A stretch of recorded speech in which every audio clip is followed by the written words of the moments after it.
Kalau nak, apa kata, kalau betul-betul nak Melayu ni kuat, apa kata pembangkang join kita?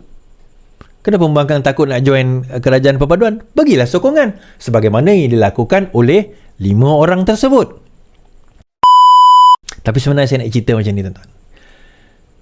PAS dia nak sokong, tapi syarat dia nak jawatan. Seolah-olah Taqiyuddin nak kata apa? Kalau kami sokong ni ada jawatan ke?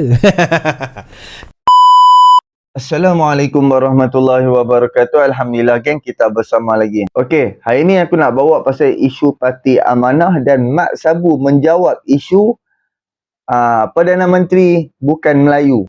Okey, Pemuda Amanah pun meluluskan usul Dewan Undangan Negeri adun ahli Dewan Undangan Negeri tidak melebihi 2 penggal.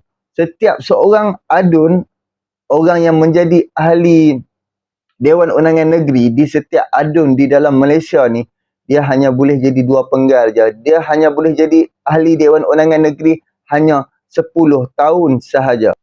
Aku sangat-sangat setuju apa yang dibawa oleh Parti Amanah ni. Hak ni hanya Parti Amanah je lah. Parti-parti lain tak ada pun macam ni. Dan kenyataan YB Mat Sabu, pada aku memang perhatilah. Perli dia tu memang best kan. Tak macam dia kata apa, tak mampu bangsa lain jadi Perdana Menteri. Lepas tu Mat Sabu kata, orang Melayu anak ramai, kaum lain susah nak jadi Perdana Menteri. Betul juga kan. Memang betul banyak. Macam aku bahagian renovation, aku banyak job orang Cina kan. So setiap kali owner rumah ni kan, owner rumah mai bawa anak seorang, bawa anak 2 orang. Bila tegak-tegak semang-semang, you sudah umur berapa? 40 lebih, 50 lebih. Anak baru 1 orang tak? 1 orang baru. Beza pula dengan aku. Aku baru lingkungan, lingkungan 30 lebih macam tu. Anak aku 3 dah nak masuk 3 dah. InsyaAllah bulan bulan 5 ni masuk 3 lah insyaAllah kan. Dia dah umur dekat dengan 50, anak seorang, ada yang anak 2 orang. Aku baru 30-an, aku dah ada 3 orang. Of course lah kan, kita orang sesama orang Melayu kita ni, kita akan berpolitik sesama kita. Depa ni cuba apa tengoklah. Contoh macam ada orang anak 7, anak 8, anak 9 pi bersama dengan anak yang kawan-kawan dia yang anak 6, anak 7, anak-anak depa ni berkawan. Create satu team. Anak Cina, okey, hangpa ambil ni lah, 5 family Melayu dah ada dekat 30 orang kan. Dan 5 family Cina. 5 family Cina baru duk boleh ada 6 orang, 7 orang anak kan. Kalau orang Melayu kita ni kan, 5 family dah ada dekat 30 orang. Cina ni baru duk ada 6 orang, 7 orang. Faham tak? Jadi susah lah. Yang di Pertuan Agong ni pun dia ada pemangku anak-anak mereka kan. Agong Raja-Raja Melayu akan diturun kepada anak-anak mereka ni. Apalah pok-pok ni. Tak apalah, jom kita bersama dengan Iswadim ni, dan last kali aku akan ulas. Jom sama-sama kita dengar. Kita balik kepada cerita Amanah. Pemuda Amanah lulus usul adun dihadkan 2 penggal. Pemuda Amanah meluluskan usul agar tempoh memandang adun daripada parti itu dihadkan hanya kepada 2 penggal. Usul yang dibawa perwakilan Amanah diterima melalui undian dengan lebih suara bersetuju ketika Komisen Amanah yang dihadiri 527 perwakilan di bangsa hari ini. Faizul ketika membentangkan usul berkenaan berkata langkah itu dapat membuka peluang kepada lebih ramai ahli amanah yang berkelayakan untuk menjadi pemimpin dan mentransformasikan ahli sekaligus menarik sokongan rakyat. Bagi saya tak ada masalah dengan benda ini sebenarnya. Parti Keadilan tak adalah usul ini. Tadi menjawab persoalan tentang orang kata Melayu jadi PM kan. Mat Sabu jawab, logik dia menarik tuan-tuan. Dia kata, Mat Sabu, orang Melayu anak ramai, kaum lain susah nak jadi PM. Isu Perdana Menteri bukan Melayu sengaja dimainkan pembangkang agar mereka dilihat sebagai pembela Melayu. Dia kata demikian. Muhammad Sabu berkata perkara itu sudah ditetapkan dalam Perlembagaan Persekutuan dan tidak perlu diperdebatkan lagi. Perdana Menteri bukan Melayu, itu termaktub dalam perlembagaan. Tetapi orang Melayu masih majoriti. Jadi kenapa nak bincang hal tu? Ia sengaja dimainkan untuk wujud persepsi. Orang Melayu semakin ramai beranak. Banyak orang Cina tak mau beranak, yang sengaja dimainkan bagi memerangkap minda rakyat supaya PN yang menyelamatkan kedudukan mereka orang Melayu, katanya. Hadir sama Ketua Muda Hasbi Muda. Muhammad membayangkan isu tersebut terus dimainkan kerana pembangkang bimbang melihat sejumlah ahli parlimen mereka menyuarakan sokongan kepada Perdana Menteri. Tuan-tuan, kalau kita tengok kan, kalau risau sangat lah, katalah Bersatu ni risau sangat, nanti orang Melayu akan jadi, orang bukan Melayu akan jadi Perdana Menteri, kita susah, risau. Kalau macam tu, apa kata join Pakatan Harapan, join kerajaan perpaduan ni, dan bentuk satu kerajaan tanpa pembangkang di mana majoriti di semua Melayu? Kalau itu kerisauan Bersatu, apa kata Bersatu join, PAS join? Saya jumpa pula artikel tu, tapi ada satu artikel PAS mengatakan, mungkin Taqiyuddin kata kot, Taqiyuddin. Okay. Ada satu artikel ni, dia kata, kalau nak, apa kata, kalau betul-betul nak Melayu ni kuat, apa kata pembangkang join kita? Kenapa pembangkang takut nak join kerajaan perpaduan? Bagilah sokongan sebagaimana yang dilakukan oleh 5 orang tersebut. Tapi sebenarnya saya nak cerita macam ni, tuan-tuan. PAS dia nak sokong, tapi syarat dia nak jawatan. Kalau tak percaya, kita tengok kenyataan ini. Wakil PN sokong PM patut diberi jawatan, kata PAS. PAS berpendapat ahli parlimen PN yang sudah memberi sokongan kepada kerajaan wajar diberikan tempat dalam kabinet Anwar Ibrahim. Setiausaha Agung PAS berkata dia bersendiri menjangkakan ahli parlimen Bukit Gantang adalah antara muka baru yang beri jawatan. Jawatan jangkaan saya meleset, katanya. Baik, dia nak main sentimen. Tengok korang join kerajaan tak dapat jawatan apa pun, tuan-tuan. Kalau dia nak lompat balik pun tak ada masalah dengan kerajaan ni. Dia sebenarnya nak reverse psychology lah kan. Taqiyuddin nak reverse psychology supaya tengok korang sokong PMX tak dapat apa pun jawatan, seolah-olah macam tu. Sebab apa? Sebab kalau dia orang nak lompat balik pun tak tumbang kerajaan macam zaman dia orang dulu. Yang kedua, kalau kita boleh read between the lines, seolah-olah Taqiyuddin nak kata apa? Kalau kami sokong ni ada jawatan ke? Kan, paling-paling kurang duta khas ke kan? Duta khas ke? Alah, bagilah kami, you're my friend, bagilah segi duta khas ke apa ke. Seolah-olah, saya tak kata dia kata macam tu, seolah-olah. Yelah, kalau kami nak sokong PMX ni takkan tak dapat apa-apa jawatan. Dia tak kata dia minta jawatan, tak, saya tak kata dia minta jawatan. Tetapi impliedly seolah-olah dia nak kata demikian. Ini berlaku, tuan-tuan, apabila zaman pada zaman Sheraton dahulu. Ingat tak? Zaman Sheraton, apa yang berlaku adalah pada waktu itu ditawarkan pelbagai jawatan, sampai jawatan yang tak wujud pun diwujudkan. Contohnya duta khas ke Timur Tengah. Apa tugas duta khas ke Timur Tengah? Saya pun tak tahu. Saya telah pergi ke Timur Tengah dan semuanya baik-baik belaka. Habis tu Menteri Luar Negeri untuk apa? Menteri Luar Negeri tu untuk apa? Kan? Dia ada dulu, memang ada duta memang ada duta, tapi bukan menteri, bukan jawatan MP. Biasanya diberikan kepada mereka yang dah pencen ataupun mereka yang PTD. Itu memang kita tahu ada duta. Yang duta khas ni, duta tu dah ada kat negara tu. Ni duta khas ni untuk kawasan-kawasan tertentu. Duta negara tu dah ada. Duta Malaysia di negara itu dah ada. Ni duta khas pula dengan gaji tambahan pula. Kerana apa? Pada masa itu memang jawatan dan gaji digunakan untuk memastikan mereka tak lompat balik. Tapi sekarang ni tawar jawatan dan tawar gaji untuk apa? Tolak 5 tu pun masih lagi 140 lebih orang. Tak ada masalah pun. Menunjukkan juga pada zaman PAS memerintah dahulu, mereka mengamalkan rasuah. Bak kata saya petik kata-kata hakim lawyer yang dengan saya dekat Sinar Harian itu. Dia kata apa yang PMX buat ni adalah rasuah. Kalau PMX buat tu rasuah, masa PN memerintah tu pun dikira sebagai rasuah. Memanglah Mahathir tak join dia masa tu kan? Tak ada. Itu bukan poin saya. Tapi itu yang berlaku. Jadi yalah, kita rasa macam that's what happened. That's what happened. Alright. So amanah sendiri, kalau kita tengok hala tuju amanah bagi saya mudah, tuan-tuan.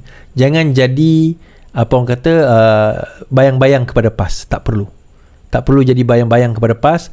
Amanah kena berdiri sendiri. Benar kata Benar kata Dr. Mujahid, hari ini dilihat kerdil amanah akan jadi idola di masa hadapan.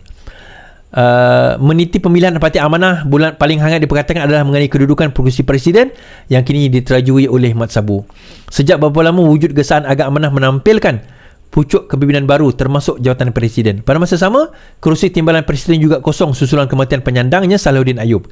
Seorang lagi pengasas, Naib Presiden Mujahid berkongsi harapannya terhadap Amanah dan cabaran-cabaran yang mendepani parti itu pasca pemilihan parti. Menjawab persoalan kedudukan presiden, dia bersependapat dengan Muhammad, iaitu Mat Sabu, dengan menyerahkan perkara itu kepada 27 anggota jawatan kuasa terpimpinan yang bakal terpilih nanti. Saya harap kalau at least kalau Mujahid tak bertanding presiden atau tak dipilih untuk bertanding presiden sekalipun, saya berharap Dr. Mujahid ini akan dipilih sebagai timbalan presiden. Bagi saya, dia antara menteri yang efektif dulu, daripada segi idea dia, cara kerja dia. Bagi saya, dia antara menteri yang sangat berkesan, terutama dalam menyelamatkan tabung haji. Walaupun fitnah demi fitnah, orang kata dia jual dan sebagainya, akhirnya terungkai bahawa kalau Dr. Mujahid tak buat apa yang dibuat pada waktu itu, lingkup dah tabung haji ni sekarang, tuan-tuan. Kan? Lingkup dah tabung haji. So Alhamdulillah, dan saya rasa kalaupun dia macam ni, pemilihan amanah ni berbeza daripada Parti Keadilan. Saya pun baru tahu. Daripada perwakilan tu nanti dia akan memilih 27 orang wakil. 27 orang ni pula akan memilih yang mana jawatan tertinggi, presiden, timbalan dan semua. Mereka akan memilih akan berlaku pertandingan atau tidak, akan berlaku penamaan calon atau tidak, penamaan atau tidak kepada siapa yang bertanding. So dia bukan macam Parti Keadilan. Parti Keadilan ni presiden, timbalan presiden, semua ahli boleh mengundi menentukan siapa presiden, siapa timbalan presiden. Okey, geng. Okey, kenyataan Mat Sabu tadi tu, orang Melayu anak ramai. Kan? Kaum lain susahlah dok nak jadi Perdana Menteri ni. Lim Kit Siang kata di dalam ucapan dia dekat UK ke mana tau. Kan, waktu dia tengah berucap dekat UK tu, dia selitkan sekali mengikut perlembagaan. Dan apa kata-kata daripada Lim Kit Siang tu pernah dikatakan oleh Tun Dr. Mahathir. Mahathir pernah kata macam tu. Pernah juga ucap, tapi dia cakap dalam bahasa Inggeris. Sama juga seperti Lim Kit Siang, mengikut perlembagaan. Sebab di dalam perlembagaan kita tak ada pun kata wajib daripada orang Melayu, wajib pada orang Islam. No, tak ada. Tapi itulah, kan? Adakah yang di-Pertuan Agong, Raja-Raja Melayu akan bersetuju kalau tiba-tiba orang daripada Sarawak, orang Cina ke orang India, adakah yang di-Pertuan Agong tu akan setuju? Yang akan melantik, tak kiralah parti apa pun yang menang, yang akan melantik, yang akan bersetuju menjadi Perdana Menteri tu adalah yang di-Pertuan Agong. Kalau yang di-Pertuan Agong tidak bersetuju, takkan berlaku. Disebabkan yang di-Pertuan Agong bersetuju, barulah akan berlaku. Dah 60 tahun dah, lebih 60 tahun kita merdeka. Pernah tengok bangsa lain yang menjadi Perdana Menteri? Pernah tengok ke? Tak pernah ada. Dan timbalan Perdana Menteri pun tak ada. Paling tinggi yang dapat jawatan Menteri Kewangan, itu pun Lim Guan Eng. Dan sekarang ni Presiden DAP hanya dapat jadi Menteri Pengangkutan je. Tu je setakat ni Cina yang paling tinggi pernah dapat. Dan juga yang paling tinggi pernah dapat adalah bangsa daripada Kerala. Faham tak? Dr. Mahathir, India Kerala, dapat jadi Perdana Menteri, geng. Tapi itulah, kan, dia berasa dia tu memang berasal daripada Malaysia, Melayu tulen. Kan, tapi bila orang cek susu galuh dia balik, kan, ini kita pun malas lah dia nak main susu galuh ni, tapi hakikatnya daripada Kerala. Tapi dia duk berasa dia ni Melayu, kan. Tapi itulah contoh macam kita ambil Mahathir ke Melayu. Kita ambil sekarang ni yang tertinggi, bukan bangsa Melayu yang dapat jawatan tertinggi di dalam negara kita. Tu Datuk Seri Fazilah, timbalan Perdana Menteri hari ini, nombor 2. Timbalan Perdana Menteri 2 yang dapat jawatan tertinggi selain daripada bangsa Melayu, daripada GPS Sarawak. Jadi, tak ada isu pun, kan? Kita pun kadang-kadang puak-puak ni, ya Allah Rabbi, hampa tak payah nak spin, hampa tak payah nak mainkan isu lah. Kalau Agong tak setuju seseorang tu menjadi Perdana Menteri, tak akan berlaku. Awak, DAP tu hampa ingat dia boleh menang 120 kursi. Hampa ingat DAP tu dia boleh tubuh kerajaan dia sendiri. Dah dia bertanding pun 60 kursi je. Kalau tak silap dia bertanding 40 lebih je kursi. Dan DAP dapat solid semua. Hanya satu kursi je kalah. Yang lain yang DAP bertanding semua menang. Sebab di dalam Pakatan Harapan memang akan bagi kursi-kursi yang mudah menang dan kursi-kursi bukan Melayu yang banyak. Memang kami akan bagi dekat DAP. Itu salah satulah strategi daripada yang Pakatan Harapan. Dan orang-orang Melayu, calon-calon daripada Melayu macam daripada Pakatan Harapan akan pergi masuk kawasan-kawasan Melayu. Dan ada juga beberapa tempat-tempat Melayu kita letak calon DAP juga sebab kita tahu insya-Allah boleh menang. Dan memang menang. Jadi pada aku isu-isu hak yang tak masuk akal ni, hak yang macam mustahil lah yang di-Pertuan Agong akan bersetuju lantik orang lain menjadi Perdana Menteri tu. Hampa tak perlu fikirlah hak ni saja sengaja depa mainkan, depa politikkan. Sebab apa? Untuk nak hentam, inilah adalah poin untuk hentam kerajaan. Contoh kalau macam satu-satu kenyataan yang tak menguntungkan depa, yang puak-puak PAS ni depa tak dapat gunakan modal tu untuk hentam kerajaan, depa akan cari isu-isu lain. Hampa boleh tengok 1 tahun ni Anwar menjadi kerajaan, apa isu yang depa tak politikkan. Segalanya depa politikkan. Sedangkan bila kita jawab balik, depa mati akal. Kita jawab balik, kita jelaskan balik, depa mati akal. Jadi ini isu-isu sengaja mempolitikkan saja.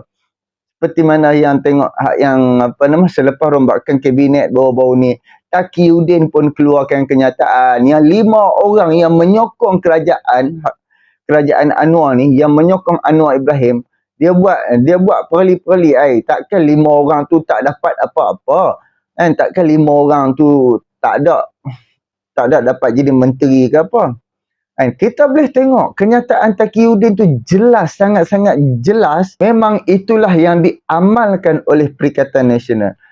Waktu zaman jatuhnya Pakatan Harapan dan naik Muhyiddin Yassin, siapa yang melompat, siapa yang bersetuju terima apa yang di-offer oleh Muhyiddin Yassin, dia angkat menjadi duta khas bertaraf kepala bapa, duta khas bertaraf itu, bertaraf ini, bertaraf itu, segalanya. Sedangkan menteri luar tu apakah pensyen dia? Aswah berpuluh-puluh juta ringgit. Lepas tu bagi kedudukan lagi, bagi itu, bagi ni. Astaghfirullahaladzim. Itu orang Melayu Islam tu kan. Melayu Islam tu yang duk kata Islam, duk mengucap setiap hari sembahyang 5 waktu. Tapi menjadi perasuah, makan rasuah kedudukan, makan rasuah duit haram. Sebab itulah Allah takkan izinkan parti PAS menang. Kena ingat, Allah tidak akan izinkan parti PAS ni memerintah dan menang di dalam pilihan raya. Sebab dah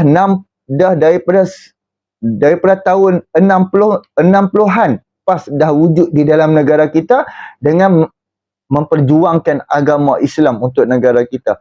Tapi kenapa Allah tak reda dengan PAS? Kenapa Allah tak izinkan parti PAS tu menang? Sedangkan segalanya ayat-ayat Quran mereka dah jual. Segalanya hadis-hadis mereka dah gunakan. Mereka dah jajah sana sini. Tapi kenapa Allah tak izinkan? Sebab Allah tahu di dalam hati, jiwa, sanubari setiap kepimpinan-kepimpinan. Sebelum ni, waktu zaman arwah Tok Guru Nik Aziz, walaupun Hadi Awang tu ada di dalam tu, tapi kita boleh tengok kepimpinan dia agak slow, agak okey. Walaupun ada bersama geng-geng hadis sehingga kami menolak perlembagaan lah, kami itu, kami ini. Tapi agak slow, agak hormati. Apabila selepas Tok Guru Nik Aziz tak ada apa, dia punya gila kuasa meroyan, dapat jadi nikmat, jadi menteri, dapat 33 bulan jadi kerajaan, dapat duit 12 juta ringgit peruntukan dalam masa 3 tahun. 12 juta tau. Tahun yang pertama 4 juta, tahun yang kedua 4 juta lagi, tahun yang ketiga 4 juta lagi. 12 juta ringgit. Sebab tu sekarang duk meroyan minta peruntukan sebab depa rasa duit yang banyak, depa rasa betapa nikmatnya ada duit yang banyak, boleh tabung duit kau-kaunya. Sebab tu kita boleh tengok panggil-panggil PAS ni huduh panggil-panggil PAS ni. Dan last kali kenyataan Mujahid ni kan, soal parti amanah ni, kita mengharapkan harapan besar parti amanah dapat menggantikan parti PAS. Bukan senang, tapi apa yang dibuat pada akulah, apa yang dibuat oleh parti PAS, parti amanah kena ikut lah kan. Depa gunakan ayat-ayat Quran ke apa semua, kita perlu sailang puak-puak ni. Tak payahlah menggunakan ayat-ayat Quran untuk nak menjatuhkan parti lawan, untuk nak menjatuhkan orang-orang yang tak bersama dengan PAS. Wajib jatuhkan parti PAS ni kan. Dia insyaAllah lah, yang penting pelapis-pelapis yang ada di dalam parti amanah tu perlu konsisten, perlu hari-hari buatlah video, keluarkan kenyataan, lawan hujah puak-puak PAS ni, supaya rakyat boleh berfikir apa sebenarnya yang parti PAS nak. Jadi inilah sedikit perkongsianku. Boleh tolong subscribe, like, komen dan share. Hantarkan mak, abang, tuan. Assalamualaikum.